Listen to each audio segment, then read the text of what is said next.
रातिया वहीं खड़ी, हाथ में झाड़ू पकड़े, डरते डरते भी मुस्कान बनाए रखती।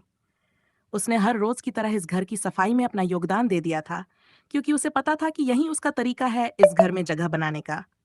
चाची, आप आओ ना, पकड़ो पकड़ो। बुलबुल जोर जोर से चिल्लाई और फिर भागती हुई दादी के पास आई। चाची ने हंसकर उसे पकड़ लिया। बुलबुल कम नहीं मानी। वह अपनी छोटी सी दुनिया में बड़ी कहानी रच रही थी। खेलों को गंभीरता से लेती थी, बातों को नाटक के रंग दे देती थी। अचानक दादी के कमरे में एक हलचल हुई।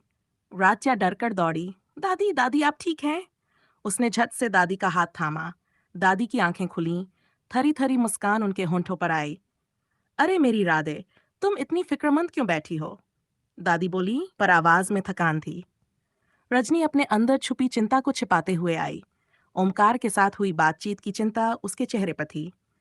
मां, डॉक्टर ने कुछ निश्चित नहीं कहा है, पर फ्रैक्चर ठीक होने में वक्त लगेगा। हम सब कोशिश कर रहे हैं, उसने कहा। घरों के बाहर जॉगिंग से लौटते हुए प्रथम का पैर थककर चौराहे पर अटक गया। वह घर के पास बढ़ते हुए अंदर झांकता और उसकी नजर रातिया के कंबल पर पड़ी। कंबल की हल्की सी खिंचाव और कुछ उड़ते फटे धागे। उसने ध्यान नहीं दिया, पर मन में एक अनजाना ख्याल घर कर गया। वह तुरंत अंदर आया और आंखों में तमतमाहट लिए रातिया की तरफ टकराया। रातिया, ये कंबल, तुम इतनी लापरवाही कैसे कर सकती हो? प्रथम का स्वर ठंडा था। रातिया आश्चर्य में हुई। प्रथम भाई, ये तो बस चीजें हैं, कुछ नहीं हुआ। पर बुलबुल की शरारतें और दादी की अनिर्णयता ने ज्यों-त्यों एक अजीब सी स्थिति पैदा कर दी। कुछ लोग इसे छोटी सी दरार समझ बैठे, तो कुछ ने दिल में शक जमा लिया। रजनी की आंखों में चिंता थी। प्रथम की प्रतिक्रिया उसे भारी लगी। प्रथम, तुम ज्यादा सख्त मत होना। रातिया ने अभी अभी घर में कदम रखा है, उसे समझने का मौका दो, ओमकार ने कहा।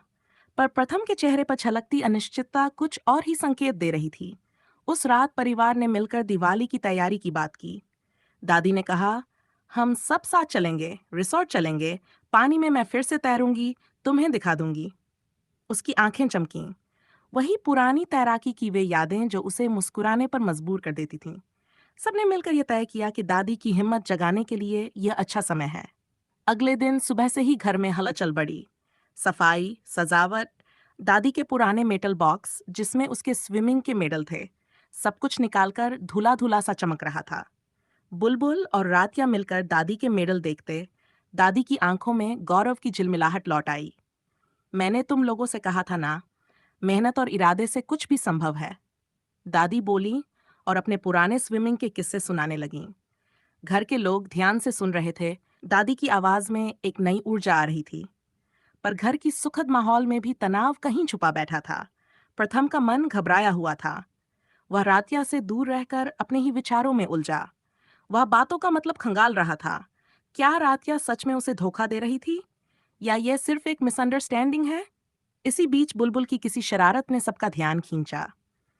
उसने दादी के कमरे में हल्का सा खेल खेलते हुए कंबल को ऐसे छोड़ दिया कि प्रथम के दैनंदिन कपड़ों पर थोड़ी सी सिंदूर की तरह दिखने वाली गुलाबी पाउडर गिर गई। एक ऐसा नजारा जो किसी छोटी सी शक को बड़ा कारण दे सकता था। रातिया जब कमरे में आई तो उसने वही देखा। प्रथम का चेहरा बदल गया, खूबसूरत सा भरोसा रह गया और आंखों में खिन्नता छा गई। यह क्या है? प्रथम ने कटुता से पूछा। राधिया ने मासूमियत से बताया कि यह पाउडर सिर्फ गुलाबी रंग की सफाई वाली पाउडर है, जो उन्होंने फूल गोभी की सफाई में इस्तेमाल की थी। पर प्रथम के मन में कुछ और ही घूम रहा था।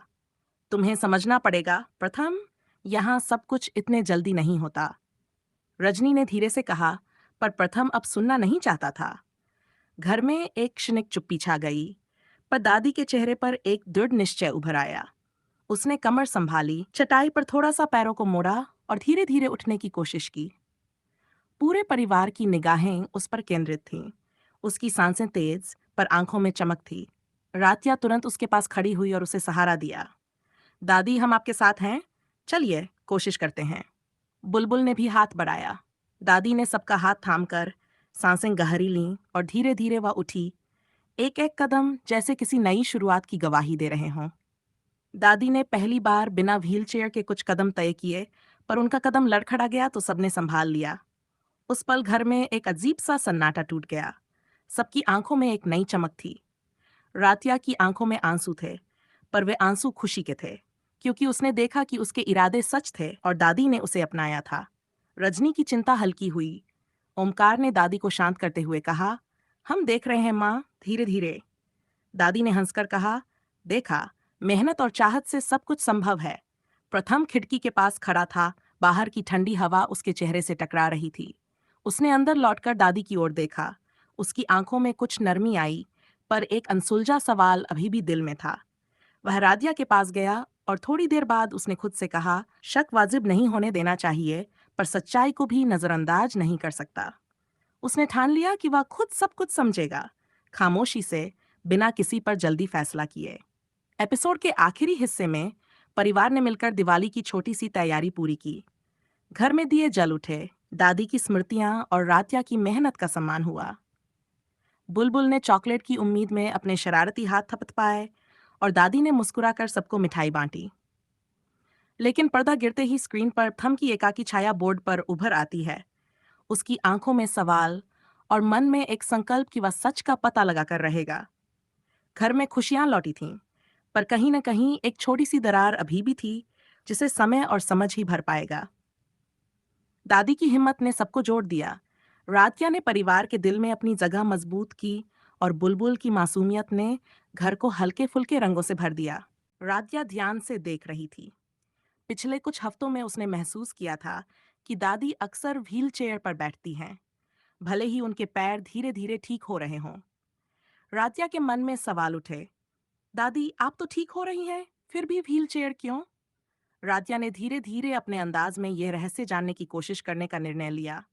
उसने नोटिस किया कि जब भी कोई कमरे में आता, दादी की नजरें अचानक कमजोरी और थकान के संकेत दिखाने लगतीं। उनके हाथ, जो सच में काफी ताकतवर थे, अचानक हल्के से हिल जाते। राधिया ने तय किया कि वह धीरे धीरे दादी के प्लान और असली ताकत को समझेगी। अगले दिन राधिया और बुलबुल ने चुपके से दादी का पीछा किया। देखा कि दादी व्हीलचेयर पर बैठकर धीरे धीरे घर के गलियारों में घूमती।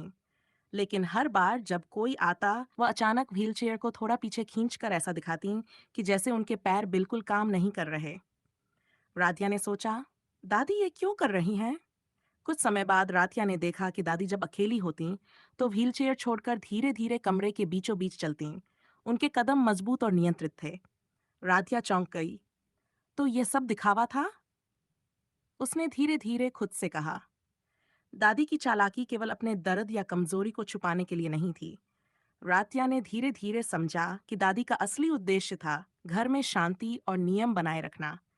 दादी जानती थी कि अगर घर के लोग उनकी असली ताकत जान जाएंगे तो वह उन्हें नियम और अनुशासन सिखाने के लिए बार बार चुनौती देंगे।